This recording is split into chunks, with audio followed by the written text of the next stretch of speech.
And today, two separate, very big stories have broken in the world of crypto, and they directly impact XRP, especially the first one. The SEC itself they have ordered withdrawal of XRP ETF filings. Now, this is a story that I believe Eleanor Terra broke, a former Fox Business journalist, and it's gotten some attention. Her initial post on social media platform X has now been viewed literally 1 million times in a day. And not surprisingly, you'll see why. It caused initially concern amongst some people and joy amongst others. And those two very opposing emotions, from seeing this news came from XRP holders who are pro XRP. So, how could that possibly be the case? Well, we need some clarity here. So I will just tell you at the outset, because there's questions from tons of people. Wait, if the SEC is ordering withdrawal of XRP ETF filings, that's bad. We want an XRP ETF. And what that headline is true, but it's actually a good thing. The process is being streamlined, actually, and what just happened increases the odds substantially that these things are going to get approved. In fact, take a look at this headline. It's from the Crypto Basic. XRP ETF approval odds are now essentially 100%. Here's why. And this comes from a Bloomberg ETF analyst. This is his job. This is what he specializes in. And he changed the odds from an already high percentage, which I'll get to a little bit later in the video, to 100%. He ain't messing around. I don't even think that guy likes XRP from what I've seen, but I think he's being intellectually honest here. He thinks this is getting approved. And then there's also this. U.S. SEC takes preliminary step to expand universe of crypto custody to state trusts. Now, this is good for crypto in general, but as you'll see, and I'll get to this a little bit later in the video, it's definitely good for XRP holders. The XRP ETF launches, they've been delayed. In fact, not just that, the decision on whether or not to approve XRP ETFs, it's been delayed at least once, maybe twice now. I'm just trying to pull from memory here, but that's definitely been the case. And understandably, there are some people in the XRP community that are not too fond of that. Now, some people think that this is a sign that the SEC is up to its old tricks because delay, that was a tactic they actually used back when the Bitcoin ETFs, when there were firms filing for Bitcoin ETFs before they got approved, because the longer you delay it, then, because you're basically kicking the can down the road if you're the SEC, the longer that firm then has to wait before they can file again. So it was a tactic to not get anything done effectively. So they already knew they didn't want to approve the Bitcoin ETF, but they're just kicking the can down the road. That is not what's happening here. Like I've been saying for months and months and months, the war on crypto is over in the United States. XRP has legal clarity, and XRP is an early winner of the crypto space, full stop. Unquestionably, this is the case. So this is my, technically speculation, but I think it's a pretty damn good speculation. The reason that the SEC has been delaying here is because they first wanted to get generic listing standards for faster crypto ETF approvals. And I think that it's pretty clear my speculation has been correct, and I'm not the only one that thought this made sense, but look at this headline from September 17th, and I covered it at the time. SEC approves generic listing standards for faster crypto ETF approvals. Okay, I was excited to see this because I knew that meant we were that much closer to finally getting XRP ETFs approved. The SEC wants their ducks in a row. They don't want to have different standards for different coins when they could just come in, fix all of the lack of clarity over the last decade plus that crypto's existed, add clarity, and then proceed with approving coins moving forward. And I think that's obviously exactly what's happening here, which is why we got this headline, which confused some people. And again, for understandable reasons, but this is from yesterday. SEC tells issuers to pull 19 B-4s. ETFs could be approved absurdly fast. So here was the post from Eleanor Terra, which was posted yesterday. Again, 1 million views in a day. Pretty impressive. And she simply wrote the following. Scoop. The SEC has asked issuers of Litecoin, XRP, Solana, Cardano, and Doge ETFs to withdraw their 19 B-4 filings following the approval of the generic listing standards, which replace the need for those filings. Am told withdrawals could start happening as soon as this week. And so if you read that, and especially if you haven't been keeping up, you might be like, okay, wait a minute, I'm not quite sure what all this means. What are generic listing standards? And I can see how a lot of people might be like, is this good or is this bad? Fair enough questions. But it's good. It's most certainly good. Again, the generic listing standards are what needed to precede the SEC approving all of these ETFs, including the XRP ETFs. That's it. That's always been my speculation. And so to clarify further, because she got some responses from people like, wait a minute, is this good or is this bad? And so here's what Eleanor Terrett added on just a little bit later in the day. She said, more context for those asking whether withdrawal is a bad thing. The short answer is no.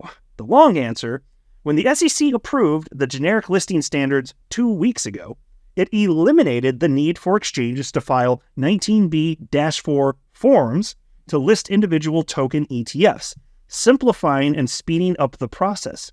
This move signals that the new process is working as intended.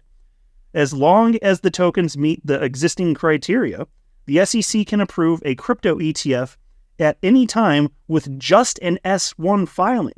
So even though deadlines are looming for these individual ETFs, the SEC could technically make a decision on any or all of these at any time. So folks, you could literally wake up tomorrow, or well, hell, today, and you check the news and bam, XRP ETF approved.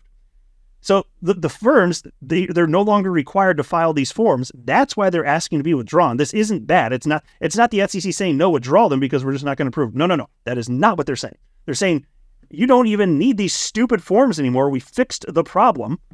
And now we can just get this one S1 filing form. And then there's no crazy timelines. There's no clock that's set by filing that. We can just approve it. It's going to speed things up. That's the point.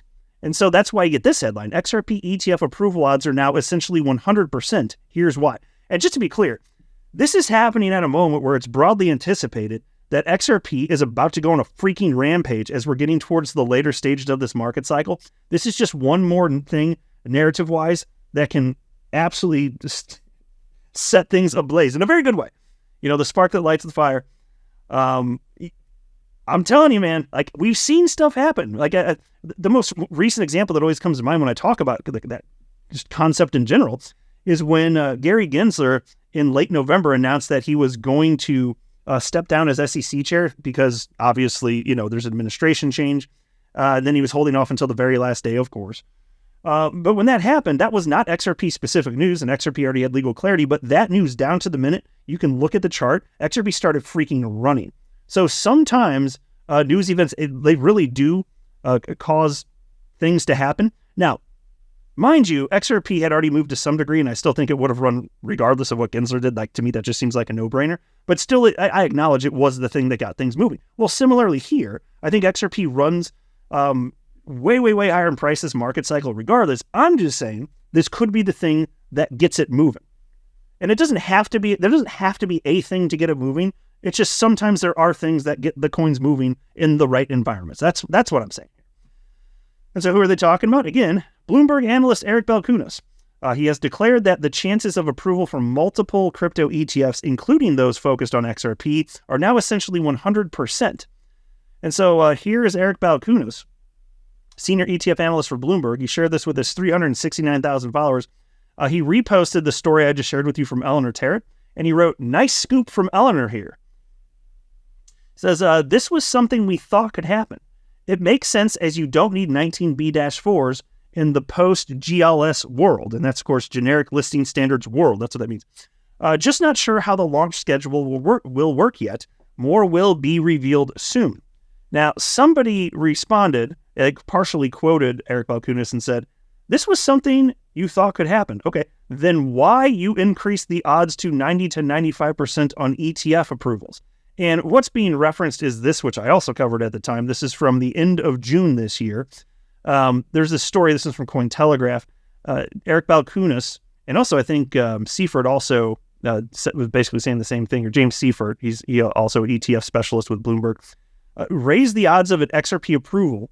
And mind you, this is before the generic listing standard stuff happened, because that just happened 2 weeks ago. But so late June, they were already stating that they believed XRP ETF approval odds were 95%. So already exceedingly high.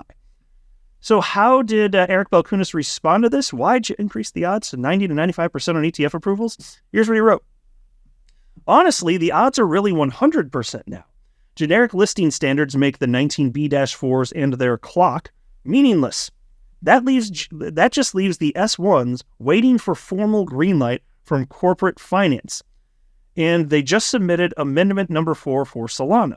The baby could come any day. Be ready. Okay, and I would argue that's roughly the same for XRP, and really any ETF that's been filed, because you have generic listing standards now. So I'm telling you, literally any day you could wake up and it's just going. You don't have to wait until the old deadline you may have heard of I think it was October 18th. You don't have to. That date is irrelevant at this point. So look, it's coming, folks, and it's coming at a very exciting time in terms of where we're at in this market cycle. And then we got this. Oh, more good news from the SEC. Don't you love it when the war on crypto is over, which is now, and you have an SEC that is frankly just in good faith acting? Like, this is the polar opposite of all of the BS and nonsense we've been putting up from the SEC, in particular over the last roughly half a decade.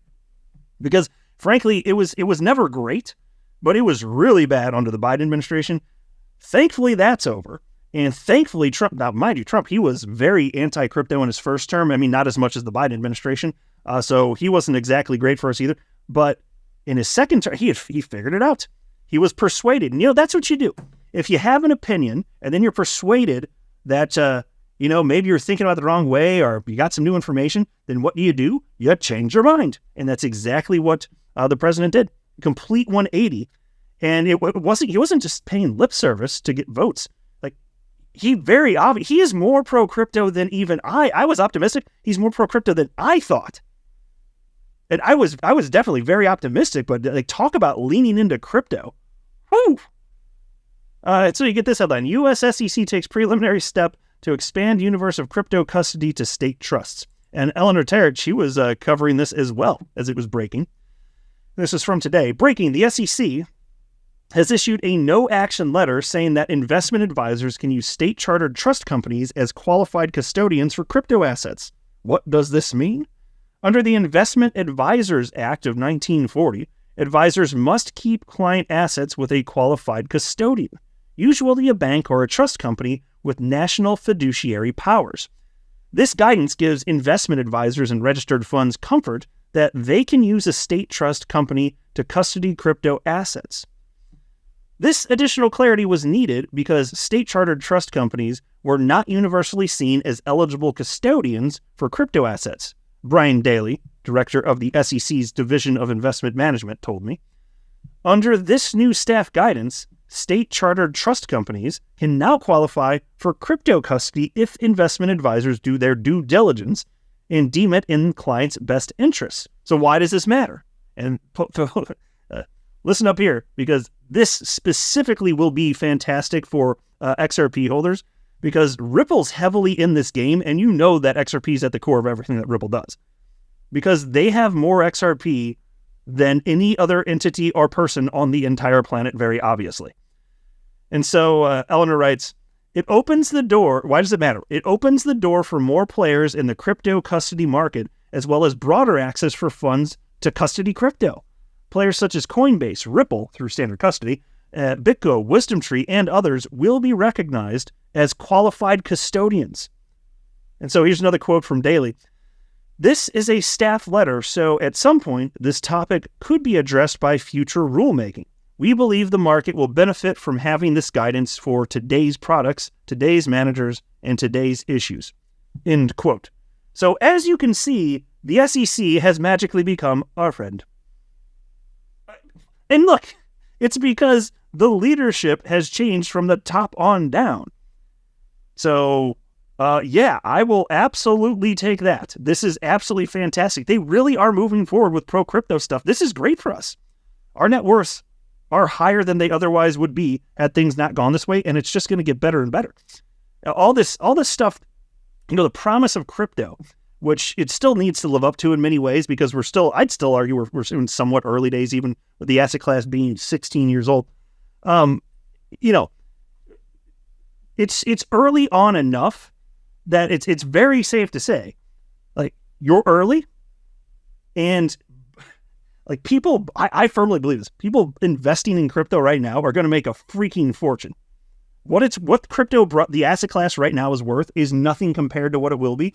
And so the promise of crypto and all the stuff that we've always believed it should offer, you are starting to see that. Like even in 2017, people are already talking about why it would make sense to tokenize real world assets on the XRP ledger and various blockchains. And I remember talking about that on my YouTube channel in 2018, 2019 era. And it really wasn't happening. There were almost no firms that were doing this. Like there's some outlier instances, like in 2015, there was a company that tokenized gold on the XRP ledger. I don't even remember the name of the company or if they're still doing it or if there was just a short-lived thing. It's like there were instances, but now it's at a point where you can see it's reaching escape velocity. Like the writing's on the wall. It's all shifting. Like pretty much any financial asset should be tokenized on a blockchain. And the blockchains that have native coins, my God, those native coins are going to appreciate in value substantially because those coins are required for that stuff to happen. So that's just one example. Obviously, I think you're going to see a lot further adoption of programmable money, smart contracts, all that stuff, streaming money in real time, like you can stream Netflix today. There's all sorts of stuff. So like a lot of this does still need to be built out, but it's actually happening now. And having an environment where the government is friendly to all of that makes it so that this stuff can happen and will happen much faster than it otherwise would. So we've reached this tipping point where there's it's so obvious. Even the government in the United States, largest capital market on the planet, has acknowledged there's no putting this genie back in the bottle, but the United States government also doesn't want to, and it never will again. We won, folks. Like we in crypto won, and also we in the XRP community specifically, we won. Like, again, XRP, I'll say it again, early winner of the crypto space. It's just going to become worth more and more and more over time, not going up in a straight line, of course, but as long as it continues to solve real problems for real people and businesses, yeah, of course it's here to stay. That's just a no-brainer. Unless there's a fundamental shift there, yeah, it's pretty obvious we picked the winner here, folks. So I find this to be ridiculously exciting. It's neat to watch all this unfold in real time, especially as somebody that's been tracking what's happening in crypto and the XRP ecosystem literally daily for the better part of a decade at this point, to see that it's actually unfolding the way that so many of us in the XRP community have dreamed of for years and years and years. I mean, there are people before I even knew what XRP existed, years before that believed this type of thing could happen. And it's just neat to know that those people who really were the early pioneers of the XRP community and ecosystem who pushed this forward so that it was attractive enough so that when I came along, I found it appealing. It's just neat to know that all of those people from way back in the day, 2013, 2014, they were right. It's just that it took from their perspective over a decade now, because around 2025, to get to the point where it's just obvious. And it's finally understood by those in traditional finance that, yeah, we were right, and it is obvious. And looking back, I always figured it'd be one of those things where, yeah, in hindsight, it looks obvious. But we nailed it, folks. Our community nailed it back over a decade ago. I just think it's cool as hell. And so, yes, XRP holders will be a